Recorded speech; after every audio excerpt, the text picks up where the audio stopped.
people for futures untold. Reboundog, where stories unfold.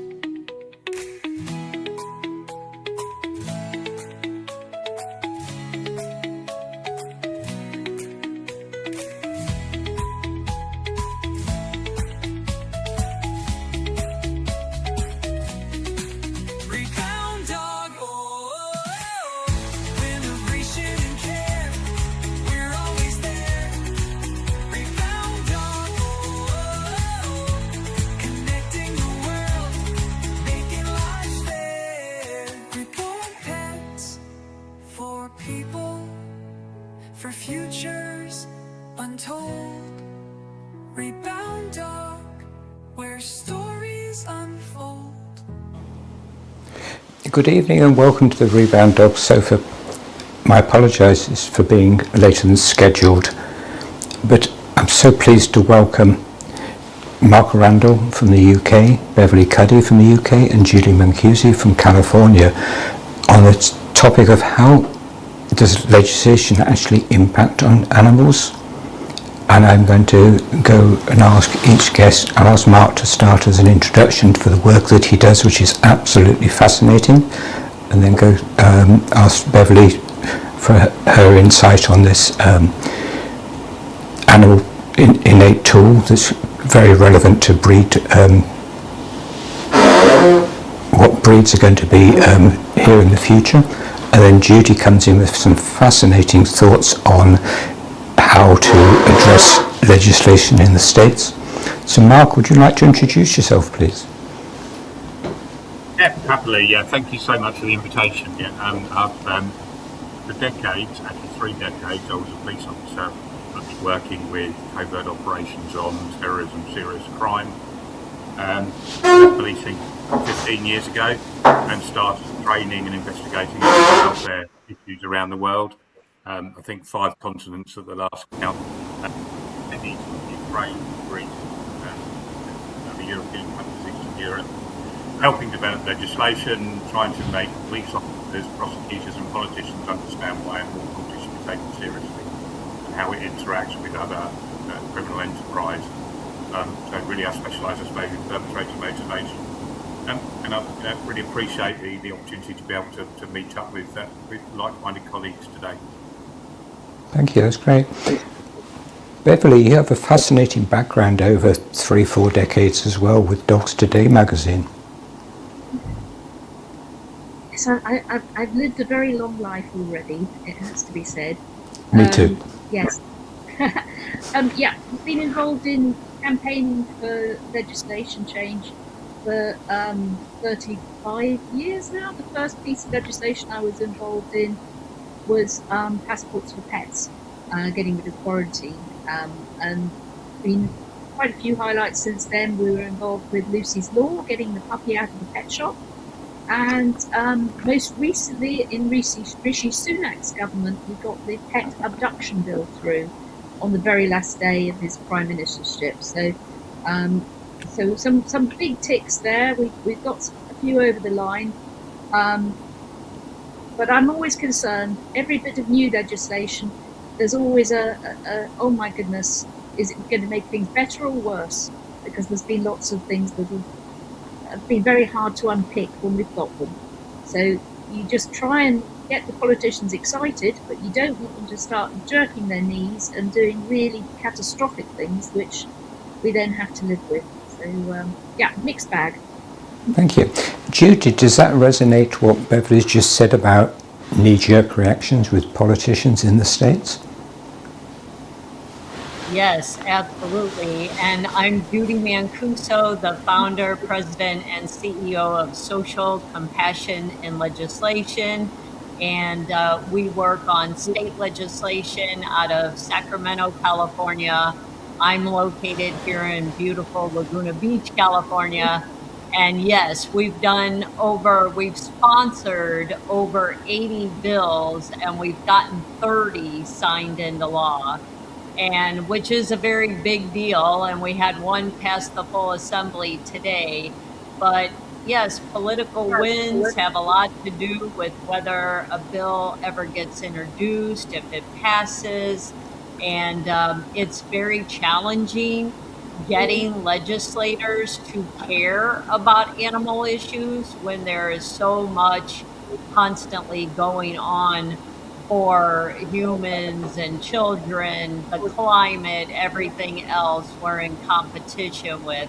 But I'd like to think that we can work on multiple and all these important issues at the same time.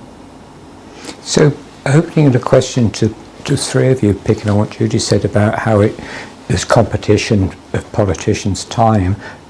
For listeners to the recorded podcast and those watching live, does anybody have any tips from their experience over the three decades or more that you'd recommend if you're trying to change legislation so it's relevant and it works on behalf of the animals?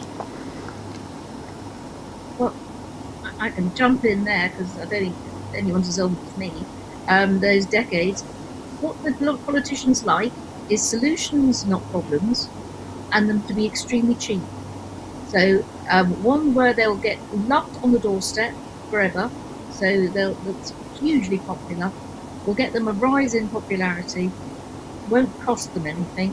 So you've got to pick your battles. You've got to find things that they will want to be aligned to that will make a difference. And you really need to make friends with your politician, get to know them, find out what their motivation is, and yeah, because they're humans. They want to feel happy. They want to feel like they've achieved something. They want their parents to be proud of them.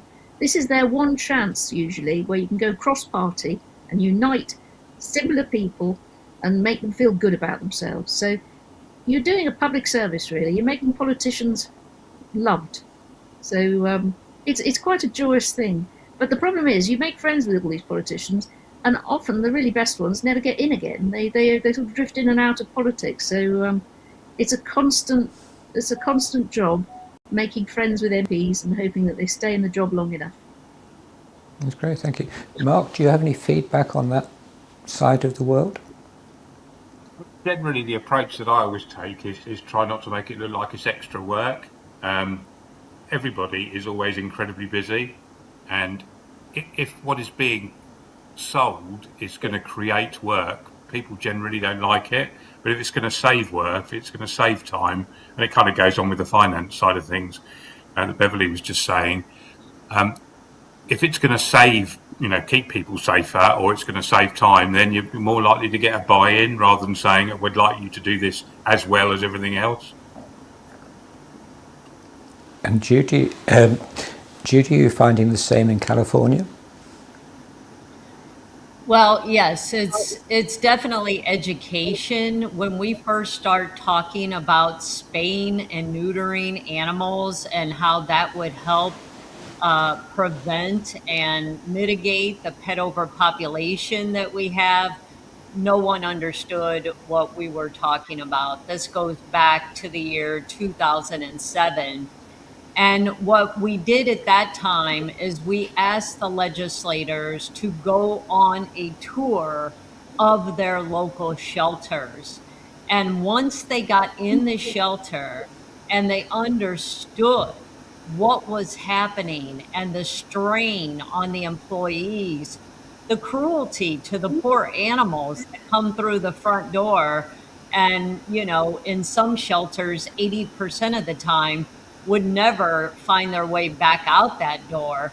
We even took them into the euthanasia rooms to show them where the animals are put down because of no fault of their own, just the problem from the community on overbreeding.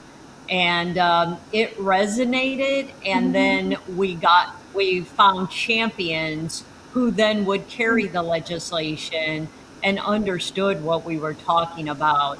So yes, it is about making friends. It is about education and popularity. Obviously, polling has a lot of weight. At the time, we did a poll for the state of California, on how people felt about spaying and neutering animals, and if it, saved lives and saved taxpayer money. They overwhelmingly, it was about 68% of the population were strongly for it, and well over that for the people who were, supported it. So when you have polling data and you educate and you have relationships, yes, that's a winning formula. Thank you. And taking it back to a UK angle for the moment, I believe Mark's Nature Watch Foundation is a sponsor of this Innate tool that Beverley's written recently about in Dogs Today magazine. Was the sort of, can you explain the sort of how that came about? From my perspective, it's something that I've not been involved in. It's beyond my area of expertise. Okay. I'm about getting law enforcement, prosecutors, and politicians to start taking animal welfare seriously, and particularly when it interacts with human welfare. And I try and stay in my lane. I mean, I've been doing this 45 years, and I've got quite a broad knowledge. But one thing I have learned is don't start talking about stuff you don't know things about. And that's it's. Well, I mean, Nature Watch Foundation might be involved in it, but it's certainly nothing I'm aware of or have any expertise in.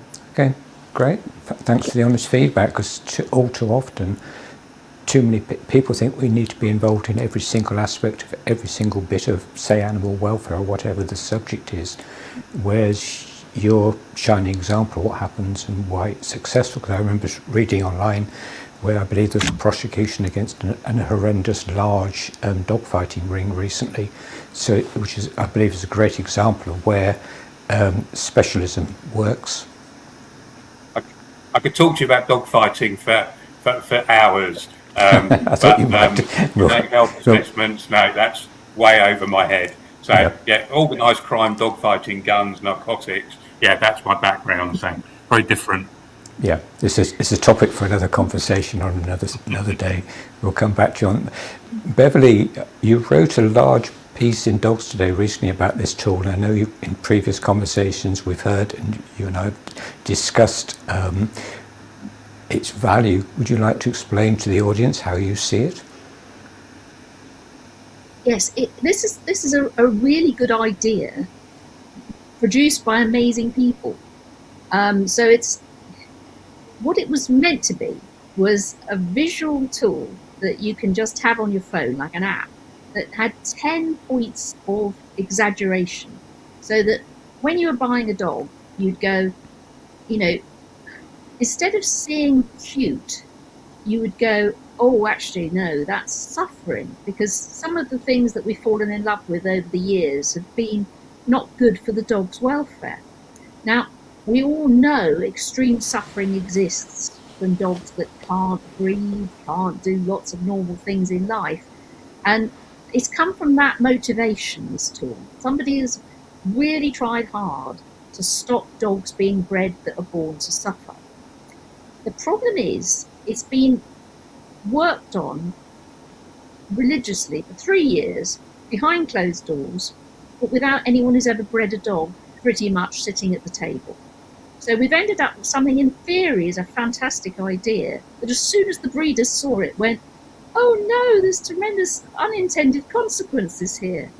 Because some of the 10 points that you look for would actually sum up nearly 40 breeds of dog that are living quite healthily as normal pets. So all the short-legged dogs that have been bred for hundreds of years to be pet dogs would fall into the trap of being, when you do this binary, has it got short legs? Is it this list of 10 physical qualities would get zapped. And the thing is that it's voluntary at the moment, but the fear is it's going to slip straight into legislation and become so that you cannot breed from, well, the number one most wanted dog in Britain at the moment, and you've got one of these yourself, I believe, is the Dachshund. Correct. The Dachshund has got short legs. This tool says bad, short legs bad. So you can't. You can. Theory is people would breed dogs with longer legs to get round the ban.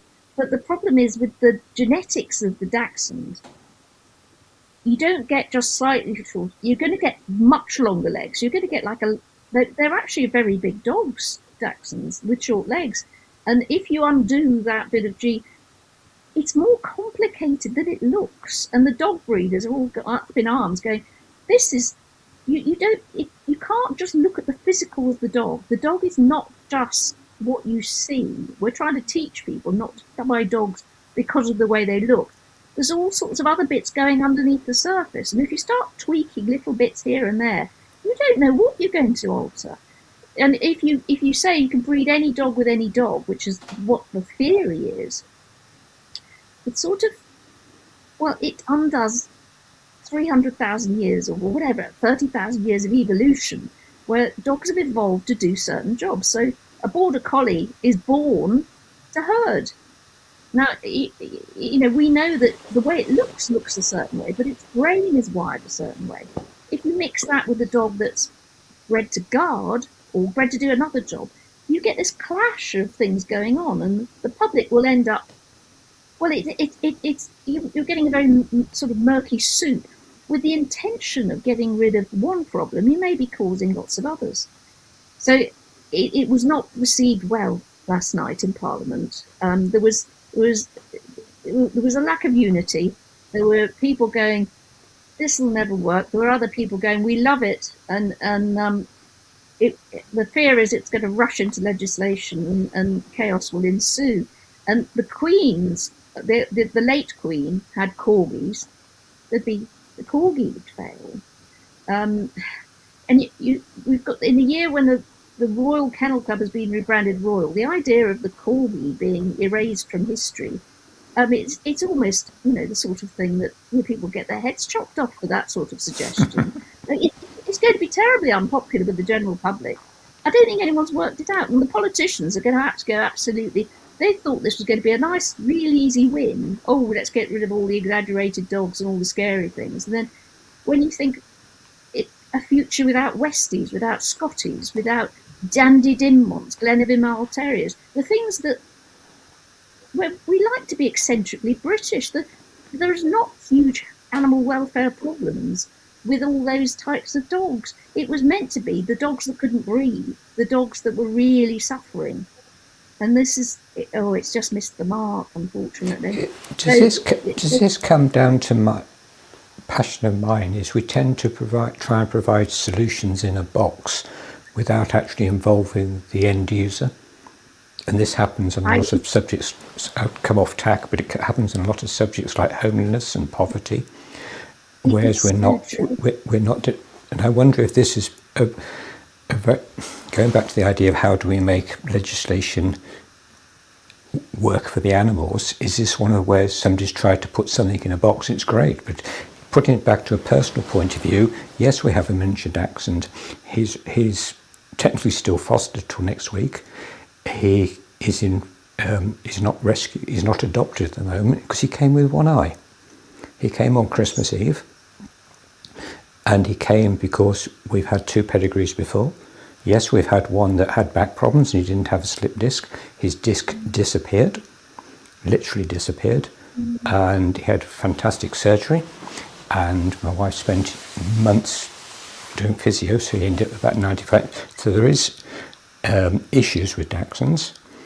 And this one, we believe, he was born with one eye and we couldn't work out why, so we did some research very briefly, and we think it's where a breeder, unscrupulous or uneducated, has tried to exploit the male thing, which I see is number 1 on that innate tool spectrum, and Dachshunds is 8 or 9 as miniature short legs. So they were trying to create a male, and I believe, I need to do further research, I think if you try and create 2 males, it's like an XY chromosome in my layman's language, where the fallout And it goes back to your point, Beverley, of what happens when we try to put long legs into a dachshund, for instance, in your comment. What's going to happen? Well, this is what happened. So he's now going to live for the rest of He's sewn up. He's never had an eyeball. And we're waiting for so there is... Yeah. It's this thing, I'll bring Judie and Mark back in again. It's how do we make sure that legislation, going back to the top, it works and isn't just a tick box piece of paper that goes through an early day motion and then goes through Parliament in the UK and otherwise in the States. How do we actually make sure that it's absolutely relevant? We go through great lengths to get all the stakeholders involved. One bill that I worked on that we are doing a continuation of it this year had 35 stakeholders that we tried to get from, the shelter world, veterinarians. It's very different for us in California. We do not promote getting dogs, cats, rabbits from breeders. We are begging people to adopt the shelter animals first and foremost, because we literally are euthanizing a couple 100,000 a year or more. We don't have final statistics on it because they stopped being kept because of lobbying from the breeders and the kennel clubs. So we have a real situation here that the kennel club usually does not come to the table, and they want to fight any legislation that tries to raise the bar and standardize breeding in any way or spay and neutering. So I've done several bills that would have a, specify what is a bona fide breeder, what should they have to make them legitimate. And those bills have died, and some haven't even gotten a first hearing because of the noise that gets generated from their side, that they don't want any lights shined on them. And, the money is kind of like drug money. A lot of these breeders take cash and it's all under the table. So it's, it's a very bad situation. And so it doesn't surprise me that this is controversial in the UK. Because we've never been able to get breeders to get on the same page of anything before. So, but other stakeholders, yes, like I said, the shelter community, the rescue community, the veterinarians, they are good to come to the table because they are rescuing and kind of picking up the pieces and cleaning up the mess. But the people creating the mess haven't been willing to come to the table. I think that's very interesting. Oh, cool. Sorry, go on. Sorry, I'm jumping in. Go on. No, I'm just going to try and keep this very briefly and succinct. And it's a shame that Christina couldn't be here today. But Christina's a barrister who's working on something called Ruby's Law, which crosses over with what I'm looking at in relation to protect animals, protect people, and at the moment how animals are used within domestic abuse. So the legislation that she's looking at is looking to get animals included within things like domestic violence prevention orders and domestic violence protection notices. Now, with human laws, with laws that impact on humans, they should be survivor-led. So, we have got a survivor with domestic abuse. We've got a survivor network. They are the ones that really should drive where that litigation goes, because that's who we're protecting. As soon as we start protecting animals, obviously unfortunately we can't go and talk to them and say, what law would you like? So we then have to be their guardians. We have to speak up for those animals. And certainly what I've noticed with animal welfare, different people have different perceptions on what animals would say if they had a voice. So we are their voice, but we have to try and... It's difficult to be an animal's voice, clearly, isn't it? Because do we really know what they want? And that's where the ethics become really tough around animal welfare legislation. Human legislation is tough enough, but at least we've got victims, survivors, victims of crime. We can go out and say, does this work for you? We can't go and ask a Labrador or a Dachshund or whatever, does this work for you? We have to make an assessment. And therefore, that's where we have the struggles. That's what I've seen.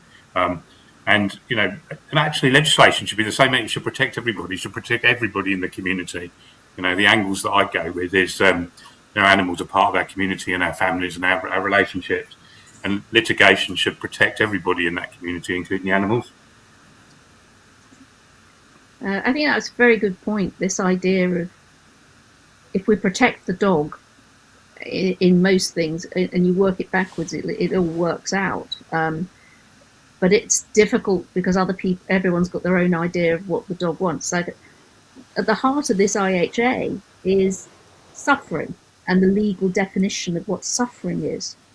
And that's quite hard to get your head around, really, because on its broadest interpretation, it's being extrapolated that a dog with short legs is suffering because it hasn't got the same length of leg as a Labrador. Now, does the dog with the short legs know that it could have been a Labrador? Or is it happy in itself and is it not in any pain? Where do you put the line as to what is suffering? Is it suffering for the way we want the dog to look? What I think is interesting in this crisis that's kind of developed is that all of the breeders have run towards being united to actually have a voice and to be at the table and to start interacting with the legislation. Because previously we've been regarding the breeder as as slightly vilified, as being an evil person that we can't control or in any way deal with. And that's impossible to change behaviour if you can't interact with people. So if you can find the good in a sector, the ones that set out to be ethical, the ones that do the health tests, that know that you can't make two moles together because it's a lethal gene, because they're intelligent. They know that this is wrong. What we have is a lawless country at the moment where there are so few people who are regulated. There are so few licensed breeders. There's less than 3,000. There's no controls. People are able to wander in and out of the sector with no knowledge, with just profit in mind, and think, oh, Merle, dapple. They don't know it's Merle. They think dappled coloured Dachshunds are so attractive. Let's breed more of them. Let's breed them together, without knowing that dapple is Merle. Merle is not a colour, it's a coat pattern that has catastrophic problems if you have it on both sides. You can get the lethal gene that causes blindness, deafness, all sorts of horrible things. If you've only got one Merle to anything else, you've got no problems whatsoever.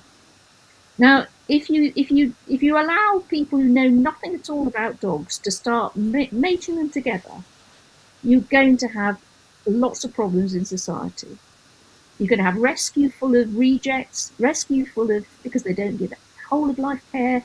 They just look at selling those puppies as soon as possible. You want to get rid of all those transient people who could sell anything, could sell, knockoff clothes on eBay. Let's move them out of the dog sector. Let's professionalise, get some standards in, elevate the good people, involve them in the new legislation, and then you get compliance. You get people who aspire to be good, and then you start having the beginning of every dog's life less chaotic. If you only bring dogs into the world that are wanted, planned, are healthily reared, brought up to be good pets that are house trained, and get whole of life aftercare, we won't have any dogs in rescue, and we'll all be happy, and we'll all, it's never going to happen. But if that's where we aspire to, if we move towards this of making it so that dog breeders aren't shady, dog breeders are, and even the best dog breeders at the moment, if they go on holiday, they don't tell anyone they're a dog breeder because they get treated like they're a terrorist. The public hate them. we need to create a new class of ethical small breeder that we interact with, because the ethical small breeder is the friend of the ethical rescue. They're all on the same side. They all want the best for their dogs. And we want to get rid of the people who are in our sector who are causing chaos. So if one thing we learned yesterday in Parliament, it was that there is such a sector as the ethical small breeder, and it's because they feel squashed. They've got together and they've become a voice. And we've had 3,000 people join a union of good dog people since Christmas Day. Never happened before. So in chaos, you get hope. Well, I'd like to, if you don't mind, speak to both Mark's point about protecting animals and humans alike, and I'd like to speak to Beverly's points as well. I'd like to offer some words of encouragement as far as getting legislation passed that has to do with abuses to the family and family members. We did pass a bill, it was SB 221, that adds pets to the stalking crime.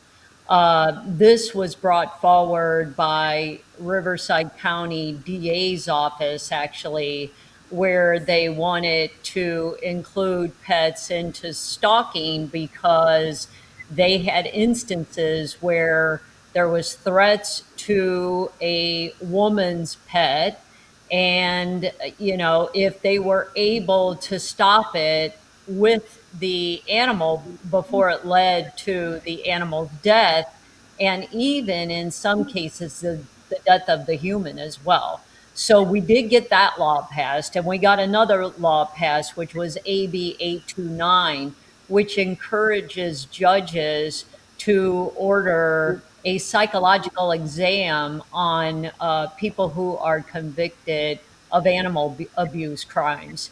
And the reason for this is because psychologically there is a link with people who abuse animals and also abuse humans, that those two are intertwined, and that there's way too much proof. So if someone is abusing animals, we need to take a look at them and try to intervene that we can prevent them from going on and committing heinous acts to humans. Going to what Beverly is saying about ethical breeders versus puppy mills, we wanted to make that differentiation, but we haven't been able to because we haven't been able to get any breeders to work with us. They just want to shut down legislation. And it's mostly just pure exploitation. It's about making the most money.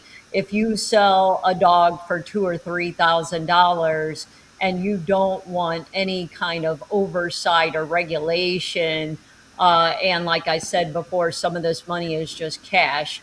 So what happens in our case at the legislature is we have the breeding community and the rescue community on different sides of the issue. We want them to be on the same side of the issue, but it ends up that they fight with us on everything that we try to do to advance and legitimize dog breeders and try to bring down this pet overpopulation problem. And so what happens at the legislature is what they see is animal people fighting animal people, and they get confused and then they just want to run away. They don't want to vote on the bill. They don't want to take sides. They don't completely understand it. So I really hope, Beverly, the UK actually makes this happen so that we have a model to point to. There are people who will always want a purebred. Yes, we want them to adopt first and foremost, but at the end of the day, it's sort of like I'm vegan and I would wish everybody was vegan, but I know that's not going to happen. If I could get 20%, 80% of the population, it would be a huge movement. And same with the dog breeding community. If we could get them to play ball with us, that to, establish what is an ethical breeder. It is somebody that puts the animal first and not profit. And that's the big, you know, line in between what's good and bad. And I think Beverly might understand a little bit more of what I'm referring to as well. I think it's a very, very sound point, and that's what my whole life I've spent trying to get rid of puppy farming, because I really don't think dogs retail well. They're family. You're not meant to have them mums as breeding slaves. It's a horrible life. It's just so cruel, and it's so obvious that dogs should be bred by people who love them, and mum should have a full life outside of breeding, should be rarely bred. So we should have local community breeders who stay in touch with you for the whole of your dog's life. That dog's family should go from a loving family to a loving family. It should be done on small scale to the best of everybody's abilities, and that it should be something that is done as the most important job in the world. You are creating a family member for somebody, and that the new people who buy dogs need a new way of thinking. Just like we've changed the way we check the provenance of the food we eat, that so many more people are vegetarian, so many more people are vegan, new dog lovers must see that the mother of their puppies deserves a life, and they should only buy from ethical breeders that ensure mum has a full loved life, and that this new generation of breeders, they will breed rarely, and they will give 8 weeks time to bringing those puppies up to be house trained, to be good dogs, to be well socialized, and they will join all the people who've got the brothers and sisters into like a WhatsApp group or a Facebook group, where they'll stay in touch with each other for life, and they will come back together every year for a birthday walk, where it is the dog is family. And that's so much more exciting to a new pet owner to get because it's like an adoption of a child. The dog is part of your family. You should be so careful where you get it from, and that we should make that the aspirational way to breed dogs, so that those people who do it in scale for huge grimy profit, with horrible fallout, with all their unsolds going to be remaindered and dumped in rescue. I mean, it's a horrible waste of life. These dogs are the most precious things in the world. It should be only people doing it exceptionally well. Every puppy that's brought into this world, you should have a moral obligation to give it the best start in life, and to be there throughout its life if that person gets into any trouble. And one of the things that our union members have joined together to say is a pledge that puts all these values down, but also says that for every puppy sold, a donation would be made into a fund, so that if the breeder cannot fulfill their obligations to that puppy, and we want them to be on their microchip for life as the backup, rescue backup, the breeder. So it's a different way of seeing how you buy a puppy. There would be a donation with like a puppy tax that goes into a pot for crisis, so that these dogs are never a burden to rescue. Just revolutionize, disrupt the way dogs are bought and sold worldwide. This should be the model for how every puppy buyer should stop buying from places that don't look after mum. We should just excite the new families that want to welcome a dog into their home to buy in a different way. Because if you turn the tap off, because it's the money that makes these people breed dogs so badly. We've found that this group of very small, previously unconnected people, who they can be breeding crosses, they can be breeding pedigrees, they have all got the same love of the dog at their heart, not the love of money. Because there should be a fair price for a fair job, but you can make money in other ways much more easily than you can by breeding dogs. this should not be a profit-led business. It should be an ethical, aspirational dream job where you are making people so happy because the puppy you give to them is just so ready to be a good dog. So I'm excited that after 35 years of cleaning up the mess of the chaos that is in our dog sector, I can now see a glimmer of hope that this model may actually take off, because the public, if they know this exists, and if the small local breeders are given legislation that allows them to do it well in a domestic situation where the dog is in the home and is loved and is not in the shed, then what's there not to love about it? And, you know, these are people who want to do every health test, who want to go further.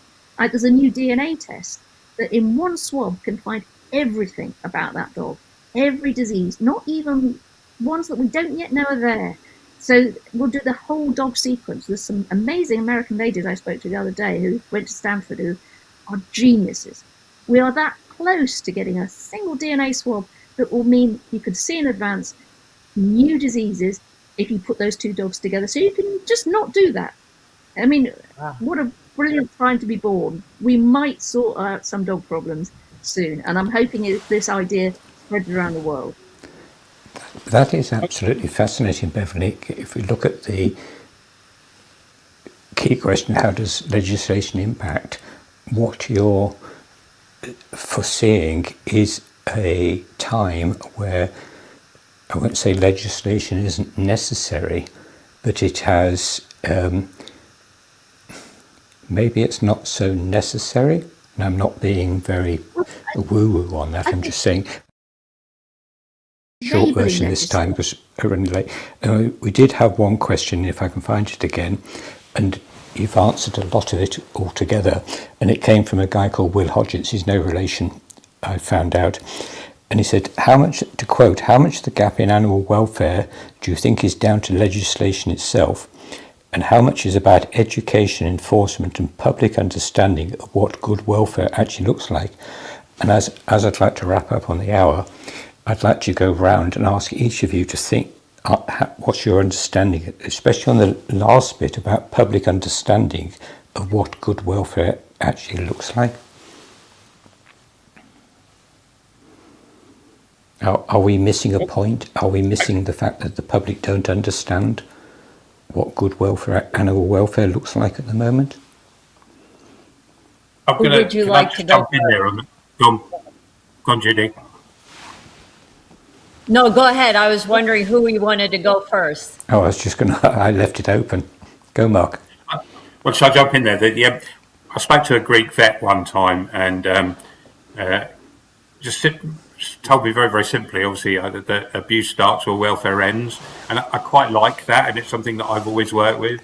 And when you're trying to get enforcement, if you want enforcement done, you need to make it simple, because everybody's, I mentioned this before, everybody's really busy. Mm-hmm. So the simpler the law, the simpler you can create something, the better it is. And I'm fascinated listening to what Judy's saying about those different pieces of legislation, because picking up on the DNA issues that Beverley was saying, all around the world, there's some fantastic practices. Greece has legislation now which actually really means that all owners have to put their DNA for their dogs on the database. So you can actually look at familial DNA and see who's breeding what and whatever. So Greece has got some great legislation there. European Union is requiring all states to put in place the recognition of an animal abuse and domestic abuse by 2027. Ukraine in 2019, the Governor Rad passed that into the legislation. There's obviously some great work going on in America that Judy's doing. So pulling all this together, there's some great legislation there, and it's only as good as the enforcement will be. But you have to keep it simple. Complex legislation that nobody understands won't be enforced. And there has to be education with the enforcement. You talk about puppy farming. It's unbelievably complicated. It's split all around the country. Everybody's got different policies and practices. I mean, who's responsible for puppies in each council is completely different. You need some standardisation. You need to it's a bit of a minefield to go through, but there is some really, really good practice all around the world. And, the one thing I've learned is don't think we've got it right. Let's have a look at somebody else doing it in a better way than we could do it. And if you do, be big enough to say, okay, let's borrow that. Canada's got some great legislation now on animal sexual abuse is a big issue that I've been looking at. Let's follow who's doing let's not be too proud to say another country's doing it better than we are. I'll go next, and Thank you. I love learning from others, and that's why it was a no-brainer for me to come on with you all today, Spencer. And I really appreciate you inviting me on. You're welcome. Because we do look to the European Union and everywhere for whatever laws that we can follow within the United States. But what I say to this question is, you have to have a law on the books in order to enforce anything. So, somebody will say, oh, well, why another law when, we can't enforce what we have? Well, we won't even have an opportunity to enforce it if we don't put it on the law books. So that's number one. Number two, I have seen voluntary compliance on laws that put into place just because people want to do the right thing. They want to be law-abiding. So you cannot discount how many people you'll have following the law completely by voluntary compliance. And so then comes the enforcement factor. And back to Mark's point, yes, people need to know who is enforcing it. Is it a DA? Is it the local city council, our county supervisors, the police, animal control? And making it as simple and straightforward as possible. And then there comes, obviously funding. That's one of the things that we're constantly fighting over, is trying to get these departments funded, because a lot of times animal control is the last on the list. Or in our case with the district attorney's office, they will be convicting gang members and other criminals before the animal abuser. So to me, putting the legislation on the books is number one, getting that voluntary compliance and education component and enforcement as well. So that's my answer to that. Thank you. Thank you. And Beverley, would you like to wrap up? Okay. I think it's interesting I think it takes you a long time to see the whole picture.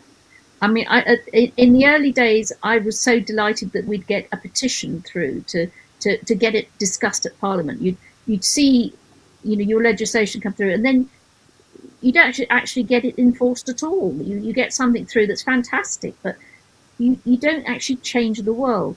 It takes you a while to start stepping back to see actually how do you make change in society. And this idea of compliance, you have to make being good for dogs good for people. You have to make it fun to do it properly. You have to make it rewarding to do it properly. You have to change. You have to be a human psychologist, really, to work out how to change behavior by making doing it well more rewarding than doing it badly. And then you can start enforcing to get rid of the bad characters who will not be community minded and will not look after the dog or all the vulnerable people, because it's the same people that are exploiting the animals who are exploiting the people. There are bad characters out there, and we need laws that stop them from abusing the vulnerable. They will pick on the dogs, they will pick on the people. They will not see any difference. We know the link, don't we? We all know the link.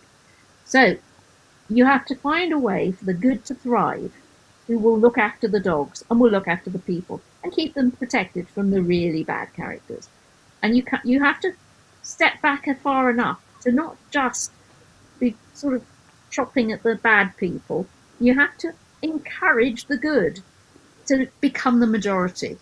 You have to make it so that the good people can rise to the top and feel empowered, and that the public can have the feeling of being morally that they're doing the right thing. You have to make it easy for them to get it right. You have to show them a different way, because dogs are like cocaine to people, aren't they? You look into the dog's eyes, their brain goes completely, they lose all critical theory, they just do the wrong thing, act with the heart, not with the head. We need to protect the next generation of people so that they have good experiences with the animals in their lives, and that we build a society where everyone respects each other and respects the animals. We'll never sort society out if we allow people to exploit the vulnerable. So I'm cheering you guys on with all the efforts you're doing, because it needs doing. I'm trying to help the puppies. I've got the jolly job here of trying to sort out the beginning bit at the moment, because this is I think the easiest job in the world, to convince the general public to stop buying dogs that die, that are falling apart and feeling really bad about themselves. Start making ethical choices, and ethical breeders, be proud of what you do. And legislators, these people exist. Make it easy for them to do it in their home. At the moment, there's a rule that a domestic house can only have 5 dogs in it. Now, if you're going to keep your oldies, you're going to have more than 5 dogs. And legislation at the moment is forcing people to get rid of their older dogs and put them into rescue. What's that about? We don't want people breeding dogs who are not going to keep their oldies. You want people who love dogs breeding dogs. We need legislation that encourages people who love dogs to produce dogs, and keeping the people who don't away from them. And on that note, I'm going to say thank you very much to Judie Mancuso, Beverley Cuddy and Mark Randell. Your conversation has been fascinating, and I sincerely hope that our Sofa Podcast listeners learned loads, because I certainly did. I'm going to say thank you very much. Thank you. Thanks for having me.